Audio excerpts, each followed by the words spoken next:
Guys আমরা এখানে সন্তোষ মিত্র স্কোয়ারে এসেছি। আর কত বাকিরা আসলো, কিন্তু এখানে একটা প্রবলেম হয়ে গেছে যে সন্তোষ মিত্র স্কোয়ারে লাইটের কোনো কাজ আমরা দেখতে পাচ্ছি না।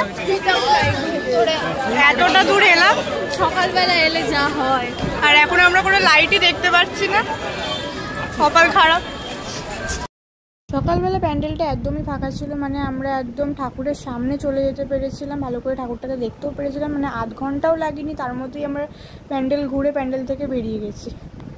কিন্তু ভাই আমরা বাঙালি, আমাদের বাস না নিলে চলে না, তো এই ভিড়ের মধ্যে ঠেলাঠেলি করতে করতে আবার রাতের বেলা চলে এসেছিলাম লাইটিং দেখতে। সেরা সেরা লাইটিং।